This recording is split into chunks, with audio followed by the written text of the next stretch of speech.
Buenas tardes, mi nombre es María José Duarte, estoy con Valentino Suárez y Paula Flores y vamos a presentar el Museo de Cuadros de Costumbres y Variedades que fue publicado en 1866.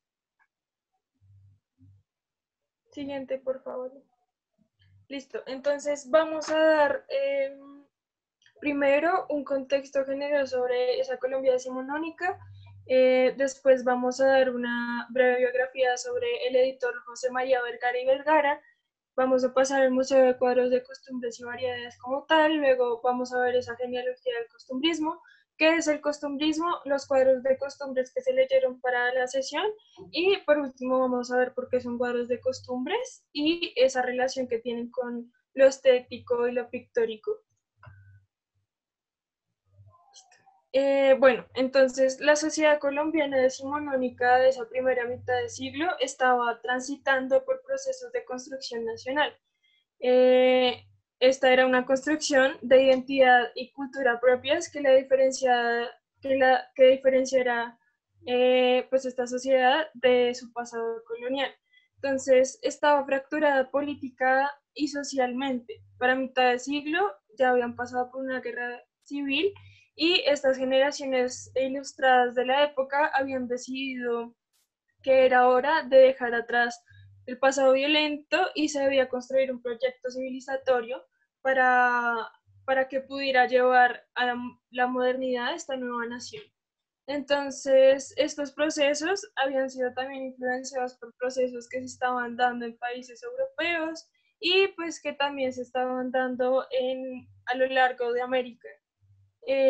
A mediados del siglo XIX llegan gobiernos liberales al poder, tanto de Colombia como en otras partes de América, y pues estos no solo buscaron cambios importantes en materia económica y política, sino también en materia social. Entonces en estos países se adelantaron proyectos para conocer el territorio y la gente que los habitaba, sus costumbres y sus actividades, y pues en Colombia se formó primero la comisión coreográfica, pues, de la que se habló en la clase pasada, y pues acá también participaron personajes que pues estarían en el Mosaico, el periódico en donde se publicaron varias novelas costumbristas, varios cuadros de costumbres, y pues que luego dio paso al Museo de Cuadros de Costumbres y Variedades, que se publicó bajo la edición de José María Vergara y Vergara en 1866.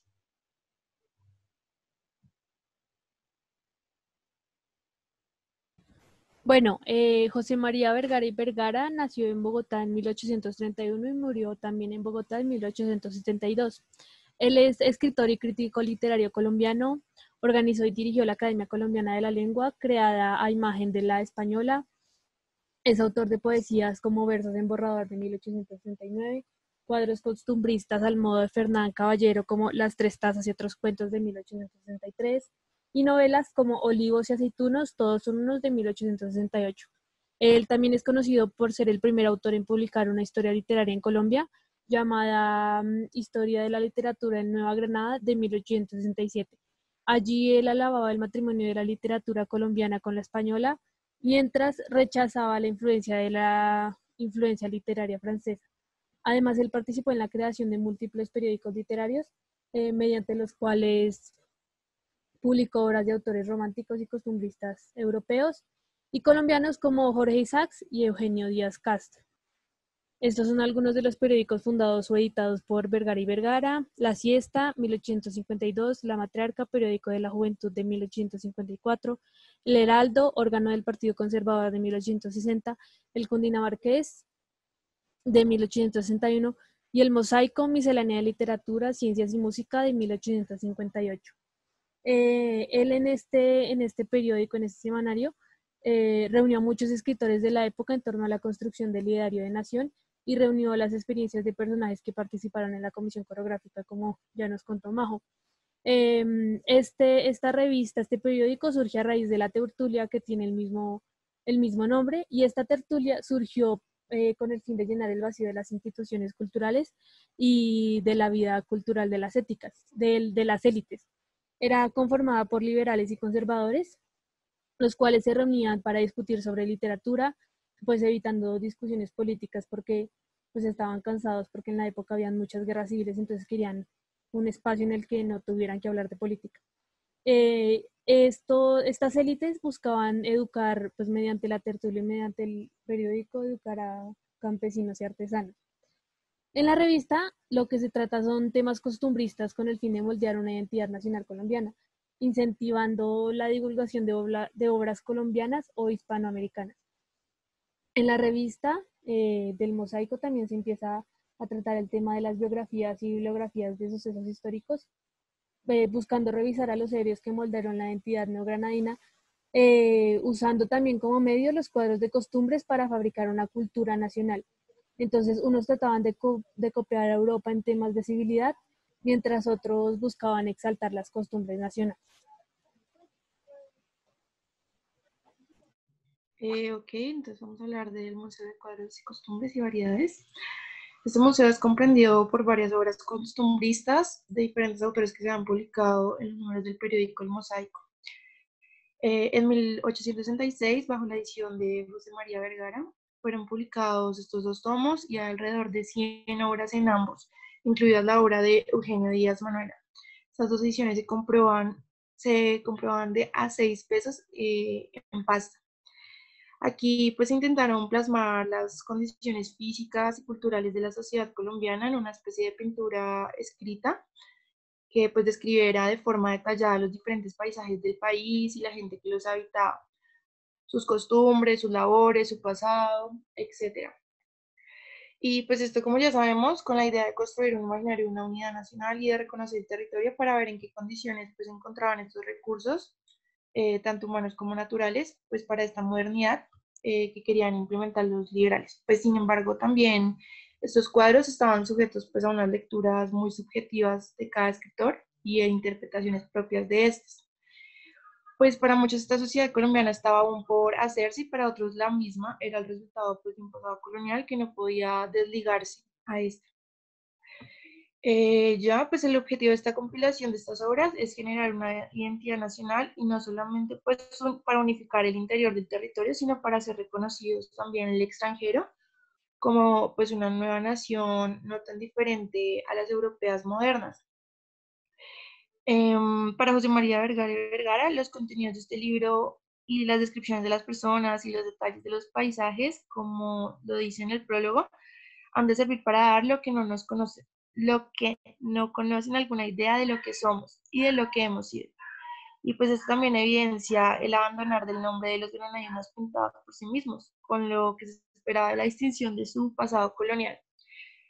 Y pues la imagen de una región primitiva llena de estos, entre comillas, indios e indias.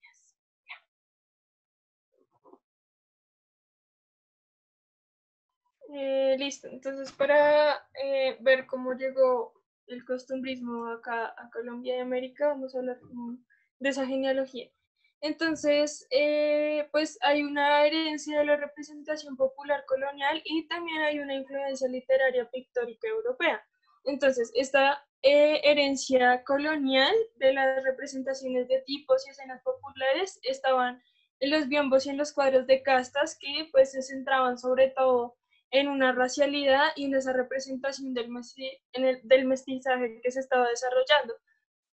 Y pues esto no tendrá directamente tanta importancia en el costumbrismo del siglo XIX, pero pues sí hay temas pues dentro de los tipos y de las categorizaciones de las personas, hay también cuestiones raciales. También hay una influencia literaria y pictórica europea que nace del romanticismo y que pues luego se desarrolla en lo que es el costumbrismo romántico. Esta influencia fue la que logró también la integración de la descripción literaria y la representación visual. El romanticismo en Europa reforzó esta idea de individualismo y nacionalismo y pues en Colombia y en América en general el género literario que más se adaptaba a esa tendencia de reforzamiento nacional fue el costumbrismo, del cual pues también nació el subgénero de los tipos. Bueno, entonces en Inglaterra fue el primer país en representar los tipos de la sociedad en 1840 con el libro Heads of the People, en donde pues acá se buscó retratar los personajes de Londres y pues la misma ciudad se describía y estas descripciones literarias estaban acompañadas de representaciones gráficas. A Francia llegaron estas publicaciones y pues se tradujo allí poniéndole el nombre de los ingleses pintados por sí mismos. Este nombre se quedó para otras obras de otros países, pues como España y pues ya luego en América. Al poco tiempo de traducida esta, los franceses decidieron también hacer su propia versión de los franceses pintados por sí mismos, que fue publicada desde 1839 hasta 1842. En España también se hacen los españoles pintados por sí mismos y pues esta versión se preocupó sobre todo por retratar personajes propios de España que no estuvieran en ninguna otra ciudad europea y plasmar las costumbres y los trajes típicos buscando esa identidad nacional. Eh, y pues esta fue la que más influyó en las producciones en Iberoamérica y pues en Sudamérica. Bueno, ya eh, desde los 40 hay una gran difusión de estas producciones y en general de la literatura costumbrista en el mundo hispanohablante. Desde 1843 se comenzaron a vender los ejemplares ingleses y franceses y pues esta dinámica se esparce por países como Cuba en 1852 y en México en 1854 con los cubanos y los mexicanos pintados por sí mismos y pues ya llega a Colombia y también se hace en Perú con cuadros de costumbres. Algunas de estas obras que se hicieron acá seguían esa regla de combinar las descripciones literarias con obras litográficas que buscaban retratar los tipos de sociedad para desvelar esos componentes que daban sentido al conjunto de las naciones, de las nuevas naciones, pues como pasa en los mexicanos pintados por sí mismos. Igual en el Museo de Cuadros de Costumbres de acá, de Colombia, no se hace esa combinación de obras gráficas con obras literarias, sino que son solo cuadros escritos. Eh,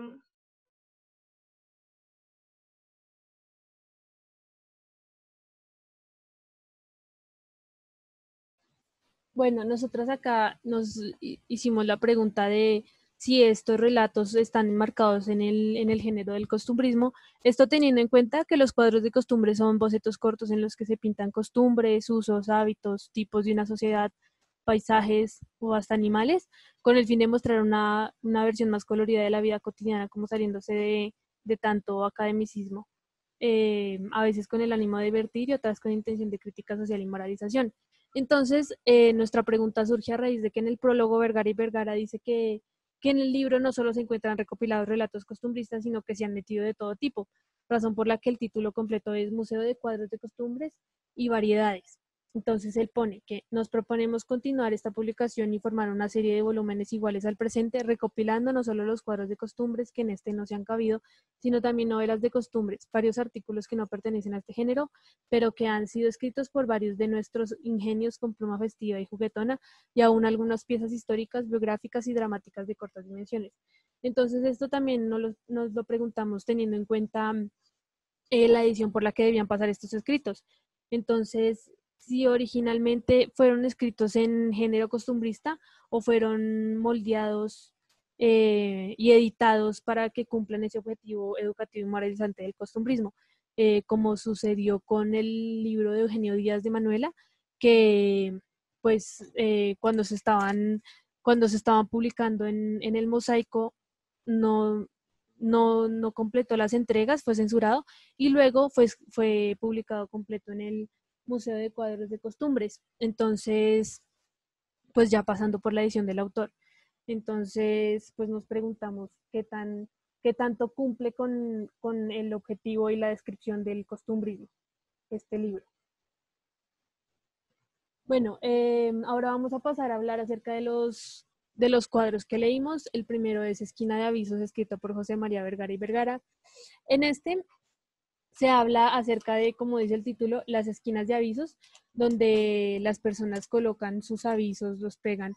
Entonces, Vergara y Vergara dice que el hombre tiene un lugar para cada cosa, es muy organizado. Entonces, pues estamos en el contexto de la anunciatividad y del boom de los impresos, ya que pues teniendo en cuenta la euforia de la producción editorial que estaba pasando pues nuestro país, teniendo en cuenta la imprenta y todas estas nuevas dimensiones.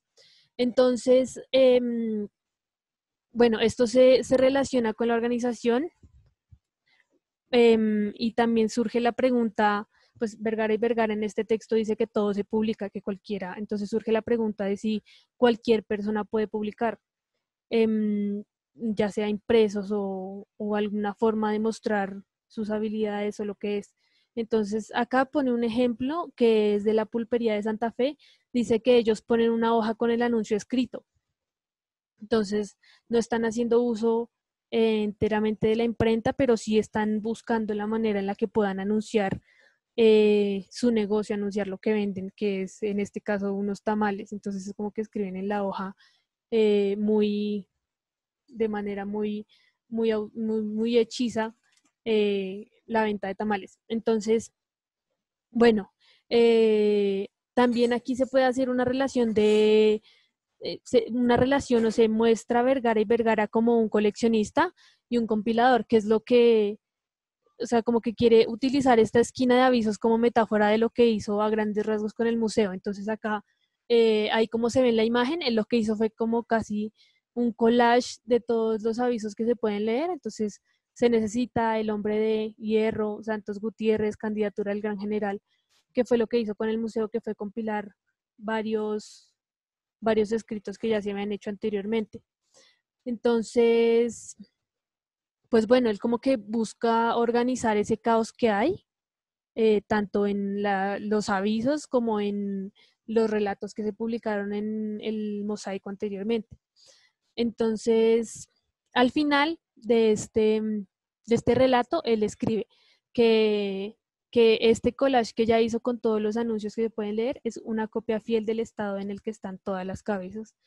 Entonces es como organizar, o sea, Vergara y Vergara como se pone a la tarea de organizar ese caos existente. Entonces aquí que es como también como tratar de organizar la nación, organizar los imaginarios que hay en nuestra nación.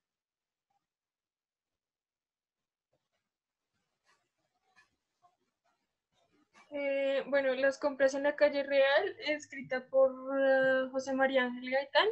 Entonces, habla sobre esa calle real del comercio que pues hoy en día es la carrera séptima y pues se muestra como un espacio dedicado a la compra y venta y pues fue un espacio históricamente dedicado desde la colonia a cuestiones comerciales, sobre todo como a la exposición y a la venta de productos importados de Europa.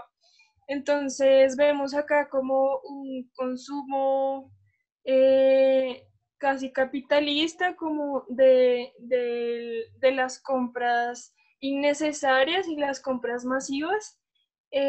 Y pues hay una cita que lo representa. Entonces decía, ya no salíamos cuando me acordé de los guantes de cabritilla, con cuyo motivo nos volvimos y le dije al francés que sacase los tales guantes.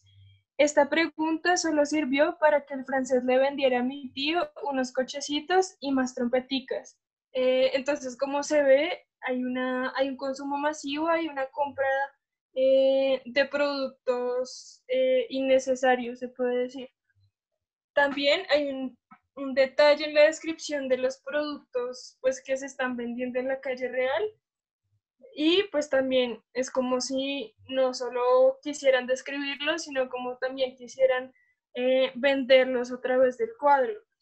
Y pues eso es también entendible como viendo hacia quién iba dirigido pues esta producción, este compendio de cuadros Y pues en palabras de, sí, como José María Vergara y Vergara, lo dice en el prólogo, que más allá de una difusión nacional, también buscaba una difusión internacional, que pudiera este libro llegar a Europa y que se pudiera conocer como los habitantes de este territorio, como sí, que se pudieran reconocer. Eh, y pues sí, como se ve una venta de los productos, una descripción de los productos, una descripción de lo que hay acá y de lo que se puede venir a comprar y lo que se puede venir a ver en esta calle real.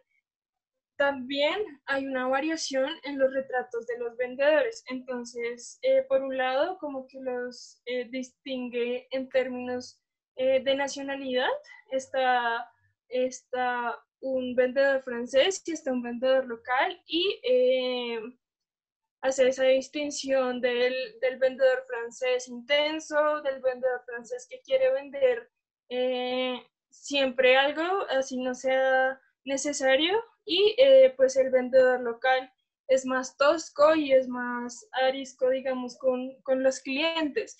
Y por otro lado, hace como una distinción, o sí, vi una distinción de género en la que pues el trato hacia los vendedores hombres es diferente que el que tuvo el protagonista hacia una vendedora. Entonces, mientras que cuando va y compra con los vendedores, pues no hace mucho reparo en hacer regateo, en pedir una rebaja o en pagar caras las cosas, a pesar de que lo piense. Pero entonces cuando se encuentra con una vendedora, hace el esfuerzo por bajar el valor que ella le da hasta el que él quiere y lo logra. Listo.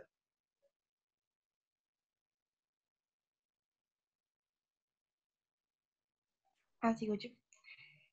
Bueno, La Remilla o Vicisitudes de las Islas de la Alegría es una historia sobre una chica, bueno, dos, dos amigos que están caminando por la calle San Juan de Dios, se encuentran con una pordiosera y pues le empieza a contar la historia de una chica que pasó prácticamente por todos los estratos sociales en los que había.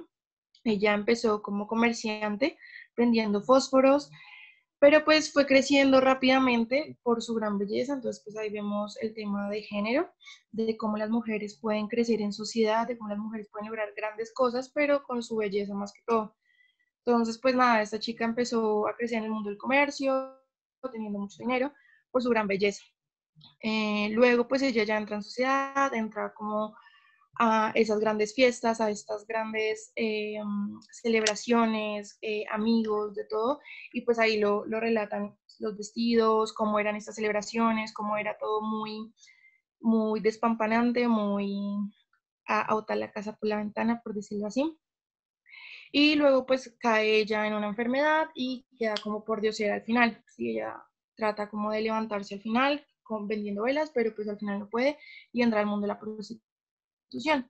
Entonces, pues aquí vemos varios temas. Primero, pues el tema del género, de las mujeres como vistas como propiedad, por decirlo así.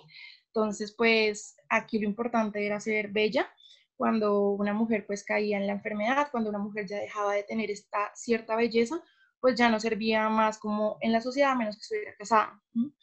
Y también entra también un tema muy importante que es la prostitución, porque vemos que al mundo de la prostitución podía entrar cualquier mujer, de cualquier estrato, de cualquier lado, y estas eran pues apartadas por todo el mundo, eran pues vistas de mala forma como siempre lo ha sido. Y igual pues ahí la cita que aparece, Mira y la carrera recorren casi todas las mujeres que se entregan a la prostitución.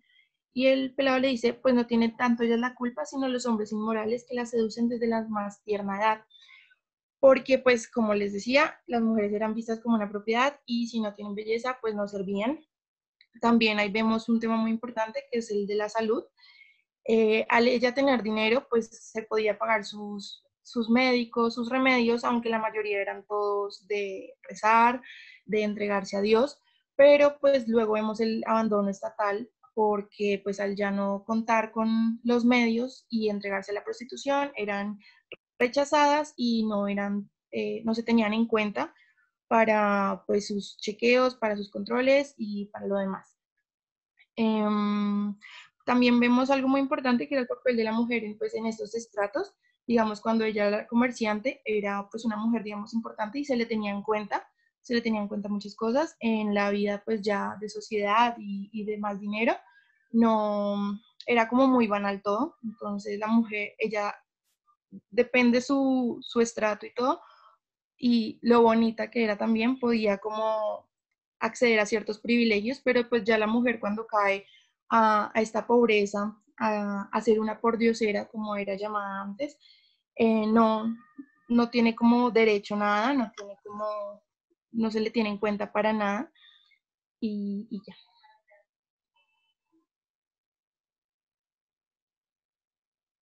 Bueno, el último relato es Los viajeros en Colombia y Sudamérica de Felipe Pérez. En este cuadro se habla de dos viajeros, un francés y un inglés. Entonces comienza hablando del francés que se llama Gervasio. Él pasa de ser mercachifle a ser un viajero inclinado pues por las fortunas que puede obtener con ese oficio. Entonces, para ser viajero, él comienza pidiéndole ayudas a los gobiernos a los que va a ir, pues de Latinoamérica, y se cambia el nombre de Gervasio a Horacio, pues para que sean pronunciado más fácilmente por los latinos. Entonces, pues él comienza esto de escribir y su forma de escritura es, pues, como que escribe lo primero que ve, las percepciones que tiene. Entonces, en estas hay una que es: los habitantes de las tierras altas visten todos de verde y azul, o otro que es: dos terceras partes de la población de Nueva Granada en América del Sur andan desnudas. El, También de Gervasio se dice esto: indudablemente el bueno de Gervasio era un sabio, cuando había cambiado los cordeles de su canastillo de baratijas por los cordones codiciados, no sabemos de cuántas órdenes. El siguiente es el inglés, que se llama Thomas Moore. Él es un coleccionista, él colecciona antigüedades de todos los viajes, como que no es tan principiante como Gervasio, porque ya tiene experiencia, ya tiene una gran colección de, de, de artículos de sus viajes, dentro de los que entran artículos hasta de Napoleón Bonaparte. Entonces, pues de Thomas Moore se dice que era un buen inglés. En América viajó de incógnito y no causó daño ni a gobiernos ni a particulares. Entonces, de estos dos extranjeros que llegan pues a Latinoamérica, se habla de buena manera, así pues uno haya desempeñado de vendedor de baratijas en Francia, solo por el hecho de ser pues extranjeros, como que se les exalta su imagen y se les adora. Entonces, bueno, este relato está enmarcado en el contexto de las misiones científicas españolas y pues en el ideal de que cualquier extranjero que viniera acá a nuestros países ayudaría a arreglar la nación. Entonces, teniendo en cuenta esto, pues los relatos que escribían tanto Gervasio como Thomas Moore ayudaron mucho a construir una historia nacional pues desde la mirada del extranjero. Entonces, pues a raíz de estos relatos de ellos se empezó a construir o se ayudó a consolidar, a construir nuestra historia nacional. Entonces, pues en estos contextos, en estas épocas en las que estábamos persiguiendo pues un ideal del proyecto de nación, se le abrió espacio a los extranjeros a que vinieran a contar, a relatar nuestro país desde su perspectiva, em, pues ayudando a escribir nuestra historia. Entonces, como que em, lo que ellos veían era lo que nosotros usábamos para consolidarnos como una nación, como una sociedad en conjunto. Entonces, pues a raíz de las observaciones fue que pues nosotros terminamos construyendo nuestra historia.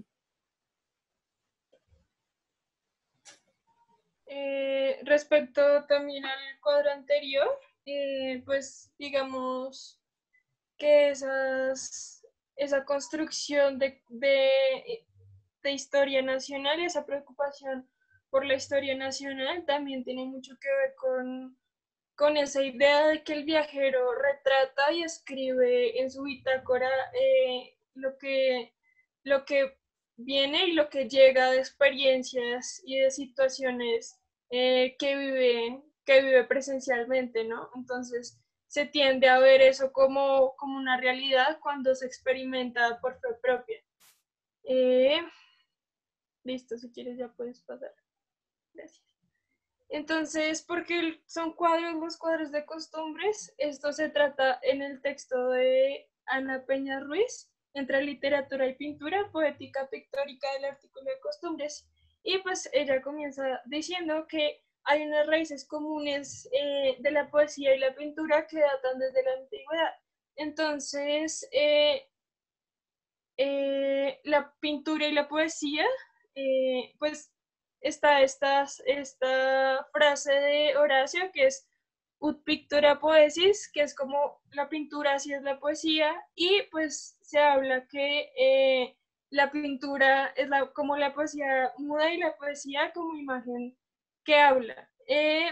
Pues la pintura y la poesía tienen en común la experiencia estética y el goce y como esa experiencia del espectador ante una obra creativa y ante una obra sublime. Esto pues se puede ver también como en la preponderancia a los paisajes que da el costumbrismo.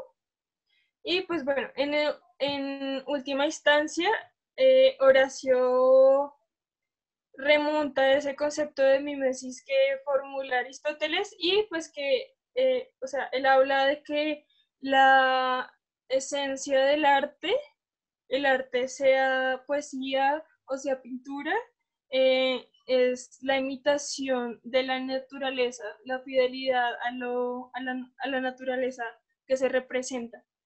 Entonces, esta idea se consagró en la era medieval y pues alcanzó una amplia difusión en el renacentismo y pues llegó a la ilustración y al romanticismo. Entonces, aparecieron esas categorías, se recuperaron esas categorías de lo pintoresco y lo sublime y pues permitió una renovación de ese viejo concepto.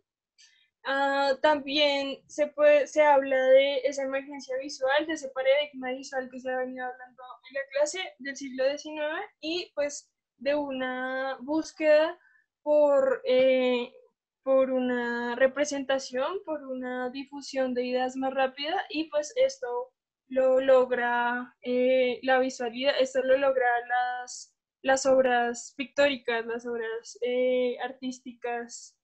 Eh, y pinturas. Entonces, se buscan nuevas formas de retratar esta visión hacia la realidad y pues al entorno inmediato y también se trata de secularizar el arte. Y el costumbrismo ayuda sobre todo a esto. Entonces, este afán por lo visual que se ve en las artes plásticas, pues también se toma en la literatura y la literatura y los literatos asimilan técnicas narrativas del lenguaje de los pintores. Entonces comienzan a hablar de, de retratar, de dibujar, de pintar, de esbozar, bosquejar, cuando están escribiendo. También pues hay una apropiación de los dispositivos artísticos como técnicas de iluminación, de perspectiva y de descripción de formas, texturas y colores que pues es propio de las artes plásticas. También ellos se autorreconocen como pintores y como retratistas, como pintores sociales. Y pues esto está, como esta cercanía con la pintura, se ve también en el nombre de Museo de Cuadros de Costumbres, siendo esta compilación literaria siendo mostrada como un espacio en el que se pueden exponer las obras, los cuadros de costumbres. Eso también se ve en el prólogo de los españoles pintados por sí mismos, que habla también de que de que se vea la obra misma como una galería en donde se exponen estas pinturas, estos cuadros de tipos sociales. Bueno, y por último hay una modernización artística que viene con esta con este costumbrismo. Entonces hay nuevas interpretaciones de lo estético, de lo que debe ser representado y de que, sí, como se amplía un poco esa visión y ese espectro de lo que, de lo bonito, de lo sublime, de lo que debe ser representado, y pues se dirige sobre todo a las clases populares y sí, a lo popular. Pues también está esa ruptura de las jerarquizaciones clásicas que pues hacen eso mismo, como que eh, ponen un arte sobre el otro y ponen una representación sobre otra. Entonces se vuelve moderno, porque sí, pues representa lo que no se ha representado, se representa otras cosas y pues también lucha con todo ese neoclasicismo. Bueno, y ya para concluir, pues el Museo de Cuadros y Costumbres nos sirve pues para estudiar este pasado, ya que es una interpretación de la historia nacional que nos muestra una descripción de cómo era Colombia y sus habitantes en el siglo XIX y pues cómo se esperaba que estos fueran. Allí plasma pues a través de las élites detrás, porque pues ellos se posicionan desde la superioridad social e intelectual para retratar esas poblaciones y pues la preocupación por formar una nación, moralizando y educando a través de estos relatos del mosaico, pues para así crear este imaginario nacional del que se pudiera identificar adentro y ser reconocido desde pues desde el extranjero, perdón. Para añadir también a esas conclusiones, se da una nueva posición del observador, se da un nuevo observador pues pues de estas obras, de esta producción artística, esta producción visual del siglo XIX, y es pues un observador necesariamente letrado, ¿no? Un observador que sepa leer. Y pues esto es problemático cuando pensamos cuántas personas eran analfabetas en esa época. Y listo. Gracias. Gracias. Chao, profe, te queremos.